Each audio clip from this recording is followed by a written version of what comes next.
King Charles III used Prince Andrew's Jeffrey Epstein lawsuit to get Queen Elizabeth II to agree Queen Consort status for Camilla, an author says.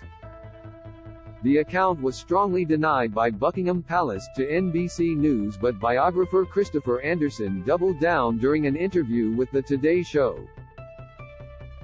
The palace told the show the book's account was nonsense, adding it was unsourced and categorically untrue. Newsweek approached Buckingham Palace for comment. He said, "It wasn't out of the blue. It was again an unspoken arrangement between the two of them done behind the scenes by these men in grey that Diana used to talk about. Andrew was always the Queen's favorite son. Charles was in a position where he needed the Queen to endorse Camilla as they approached the Platinum Jubilee, and these things converged." On the palace denial, he said, "Standard procedure for the palace. Actually, when they bother to issue a statement about a book, you know you've struck a nerve. As I said earlier, I've been covering the royal family for 50 years now. It shocks me to say it, but the sources I have now are unparalleled, solid. This isn't an authorized biography, it's an unauthorized biography, and therefore much more accurate than the palace would provide." Virginia Giuffre accused Prince Andrew of raping her when she was a 17-year-old Jeffrey Epstein sex trafficking victim. He denied the allegations and settled out of court without admitting liability.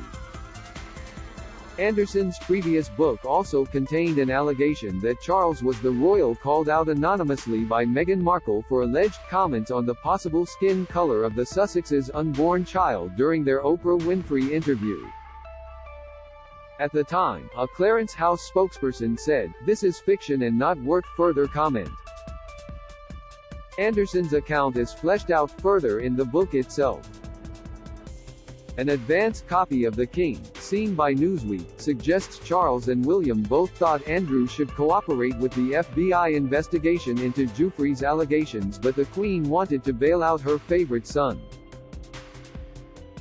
The book reads, "There was a catch, however.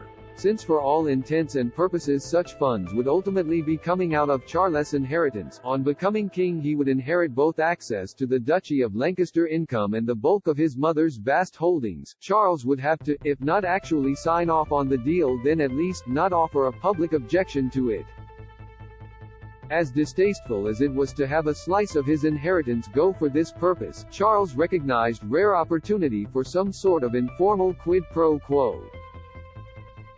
While the question of where the money would come from was still very much on the table, the Prince of Wales suggested privately that February 6, 2020, the 70th anniversary of Queen Elizabeth II's father George VI's death, might be the ideal time to make some sort of statement in support of Camilla becoming queen.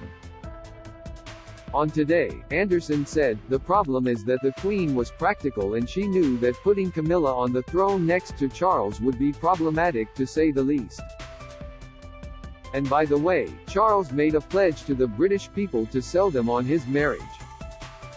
Originally they would never make her, Camilla, queen, she would be Princess Consort.